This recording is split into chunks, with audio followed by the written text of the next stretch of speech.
আপনারা দেখছেন তারাপীঠ টিভি, সর্বদা সত্যের পথে।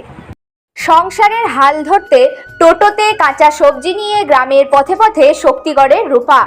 পূর্ব বর্ধমান, এক হার না মানা মায়ের কাহিনী। এভাবেও ফিরে আসা যায়। সংসারের হাল ধরতে টোটোতে কাঁচা আনাজ নিয়ে গ্রামের পথে পথে শক্তিগড়ের রূপা। আর 5টা সাধারণ গৃহবধূর মতো রূপার জীবনও সুখ স্বাচ্ছন্দ্যের হতে পারত, কিন্তু এক অজানা কারণে রূপার বর্তমান জীবনের গল্প চোখে জল এনে দেবে। হাতে গোনা আর কয়েকটা দিন পর তিথি মেনে পিতৃপক্ষের অবসানে দেবীপক্ষের সূচনা হবে। আগমন হবে দেবী দুর্গার। 7 দিনের ভয়াবহ যুদ্ধে দেবীর হাতে অশুভ শক্তির নিধন হবে। সেই লড়াই শেষে জয়ী মা দুর্গা। কিন্তু আমাদের সমাজে দুর্গাদের লড়াই আর 7 দিন নয়, সারা জীবন ধরেই চলে।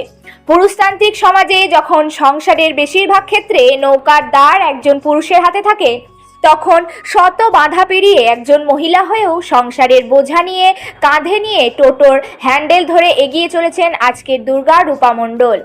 শক্তিগড় থানার অন্তর্গত পালশিট বাকারপাড় গ্রামে রূপা দেবীর বাড়ি। ছেলে ও মেয়েকে নিয়েই তার পৃথিবী।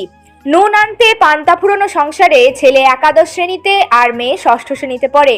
তাই সংসারের বোঝা নিয়ে তিনি নিজের কাঁধেই নিয়েছেন। সেই ভোরবেলা টোটো চালিয়ে চলে যান সবজি বাজারে। টাটকা কাঁচা সবজি কিনে আবার চলে আসেন গ্রামে। বাড়ি বাড়ি সবজি বিক্রি করে ফিরে আসেন নিজের বাসায়। এরপর রান্না বান্না করে ছেলে মেয়েদের খাইয়ে একটু বিশ্রাম। তার কথা জানা গেল বর্তমানে কিন্তু ভালোই আছেন। একটা সময় ঋণ করে টোটো কিনেছিলেন, বর্তমানে সেই ঋণ শোধ করে দিয়েছেন। তবে রাস্তায় টোটোয় সবজি বিক্রি করতে গিয়ে কোনোদিন কোনো সমস্যা হয়নি।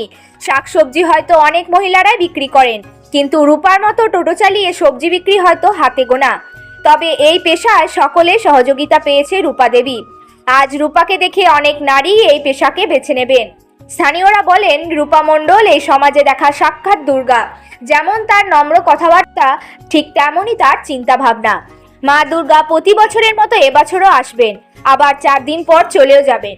কিন্তু রূপার মতো জীবন্ত দুর্গারা অন্যান্য নারীদের কাছে দৃষ্টান্ত হয়ে থাকবেন। ভালো থাকবেন Rupa Debi. Bureau report, Tarapith TV.